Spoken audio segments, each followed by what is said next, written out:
I think the TV broadcasters last night were right to put the Lineker story at the top of the news agenda. There are so many things which are more important, but it's quite clear that the Lineker story is there because nobody quite knows how to handle it. This is about somebody who had written earlier about Jeremy Corbyn, bin Corbyn, and nobody made a great fuss about that.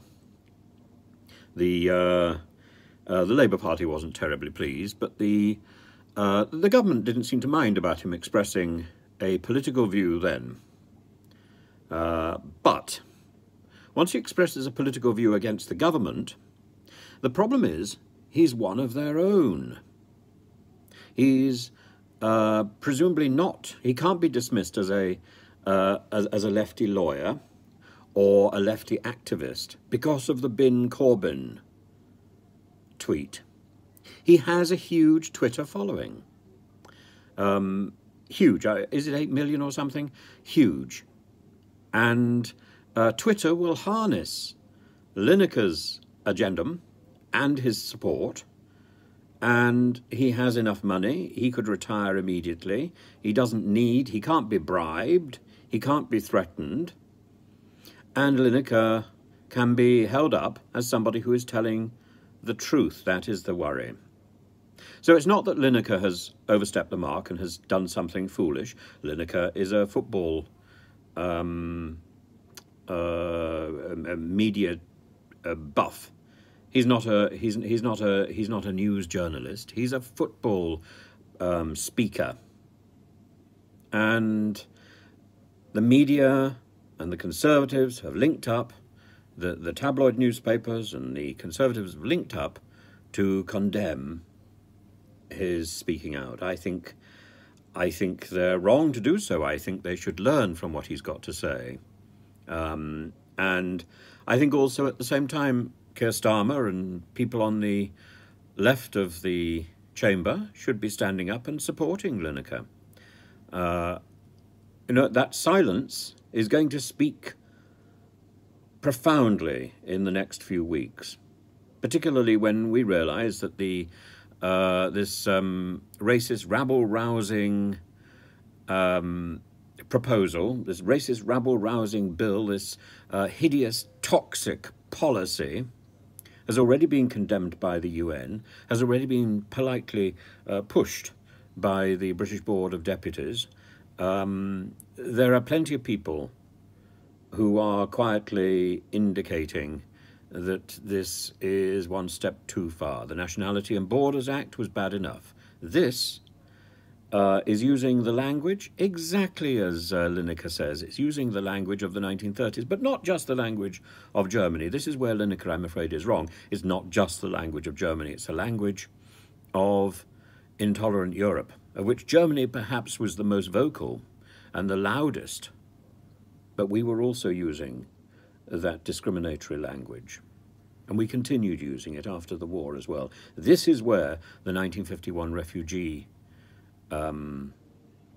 agreement comes from. And we were instrumental in defining that, probably out of guilt. Demonizing refugees is not something that Gary Lineker needs to do in order to attract support. It is something, for some reason, that the present government feels it needs to do to attract support, to deflect attention away from the dreadful things that are happening, away from the crisis and the scandals and the international chaos that surround us. Most of the crisis and the scandals in the Conservative Party itself. The international crisis looming and spreading with the threat of spreading across Europe. This is a distraction. And we need to, I think we need to support Gary Lineker, and we need to be prepared to stand up for somebody who is not frightened by the usual media mob, who is not frightened by the usual whips of a government. who can't be bribed, who's not going to be standing on the beach with his binoculars whipping up some sort of media fury, who's not going to start his own political party. You know, you have to ask, what can mainstream media, MSM, I'm only learning this expression now, but what can they do if they don't support Lineker? They can't silence him. He's a successful footballer, a legendary footballer, if you like football. I don't particularly, but I know who Lineker is. I know that he has won awards internationally. I know he's played internationally. I know you can switch him on television most weeks. I know what he looks like. And I have no interest in football. So if I, who have no interest in football, know who Lineker is, it's very difficult to silence this man. He's not going to be intimidated by the system. And I think he's saying the right thing. And this is right-wing hypocrisy, the right-wing hypocrisy who are talking about, who talk about how awful cancel culture is, and yet they want to cancel Lineker. The GB News, the Talk TV, the government go on and on about cancel culture. So why not let Lineker speak? If I were the BBC, I would have Lineker on Newsnight. Immediately. I would have Lineker explain himself. I would have Lineker effectively address the nation. And I'd probably put him on there with the next best thing to the Prime Minister if the Prime Minister wouldn't go on there himself.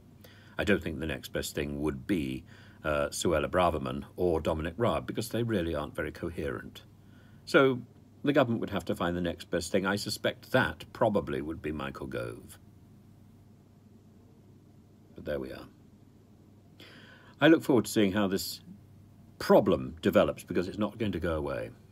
This is the biggest problem that the government has got. This is the biggest, this is a greater threat than Keir Starmer.